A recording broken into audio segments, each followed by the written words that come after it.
Ya, justru saya mau bertanya tuh ke Mas Fatul, bagaimana caranya tuh IKN kembali ke Jakarta atau tetap di Jakarta? Sementara kan undang-undangnya kan sudah ada gitu. Dan kita tahu bahwa proses perubahan undang-undang itu juga butuh kemudian dinamika politik juga di DPR. Ada 8 fraksi yang setuju terhadap pemindahan IKN dan artinya itu nggak gampang. Tetapi kalau itu kemudian dilontarkan oleh Mas Anies dan juga PKS untuk menolak IKN, saya pikir untuk elektoral ya sah-sah saja. Tetapi menurut saya perbincangan terkait IKN ini juga harus kemudian melihat juga kondisi koalisi Mas Anies itu sendiri. Ada PKB dan Nasdem di situ yang mengkonfirmasi bahwa akan tetap melanjutkan IKN.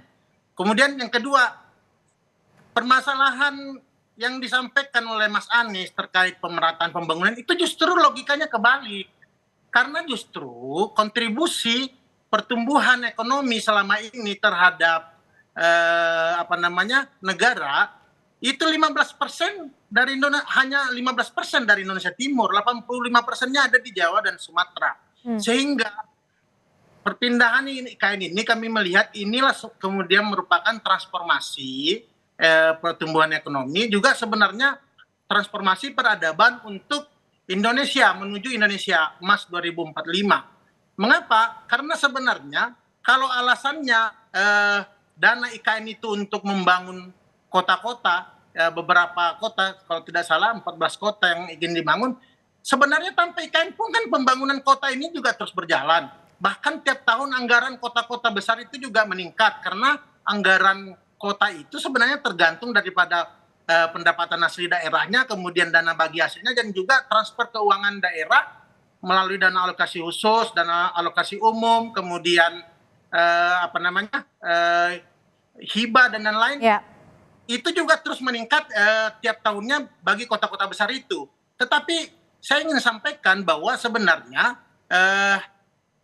kami juga di Prabowo fokus untuk melanjutkan IKN juga.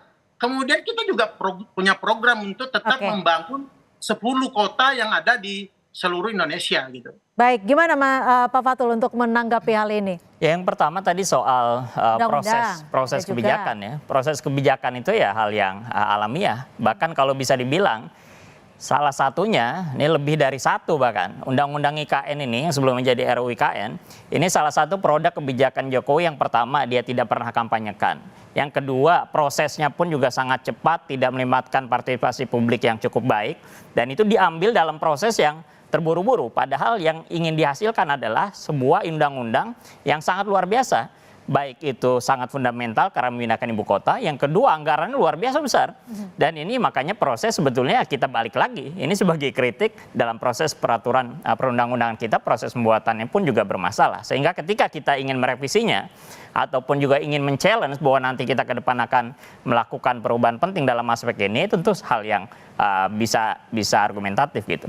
Yang kedua, kalau aspek substansi misalnya, tadi dikatakan misalnya, proses-proses perkotaan selama ini mungkin dianggap biasa saja. Ya buktinya banyak sekali ketimpangan. Ketimpangan ini kan luar biasa di mana-mana. Dan itu dibuktikan dengan hasil-hasil riset gitu. Bahkan kalau tidak perlu meriset pun, kita tinggal lihat saja di kota-kota besar yang ada di Indonesia, ataupun di kota-kota ya, di seluruh provinsi di Indonesia, kita bisa lihat bagaimana kondisi kota-kota tersebut. Apakah sudah setara dengan Jakarta misalnya? Apakah sudah setara dengan kota-kota yang ada di Jabotabek misalnya? Jauh. Misalnya contoh transportasi publiknya, airnya, dan sebagainya, ini luar biasa. Oleh karena itu makanya kita harapkan ke depan dalam konteks ini, karena ini adalah kebijakan yang luar biasa besar, pendanaan dan sebagainya, kita harapkan justru yang ada adalah pemerataan. Jadi sehingga kota-kota itu bisa berkembang dengan baik sebagai basis ekonomi. Undang-undang tersebut juga tidak terbuka, sehingga ketika ingin direvisi, kalau itu banyak sekali, makanya ini kan jadi kritik besar pemerintahan Jokowi ini kan luar biasa, apalagi setelah COVID ya, ketika mengeluarkan Perpu nomor 1 2020, proses pembuatan RUU segala macam itu luar biasa, banyak permasalahan, baik itu RUU UKN, RUU Cipta Kerja dan sebagainya, dan ini tentu dalam proses kebijakan itu hal yang biasa. Bahkan kalau kita mau balikan proses perubahan undang-undang pun juga calon yang dicalonkan oleh Prabowo Gibran ini kan prosesnya bahkan berubah dalam 1 hari lalu besoknya mencalonkan diri gitu. Jadi proses kebijakan itu hal yang alamiah bisa dilakukan dan kita pun juga saling menghormati. Tapi yang paling utama adalah bagaimana secara fundamental ya ini hal yang perlu kita challenge bahwa ini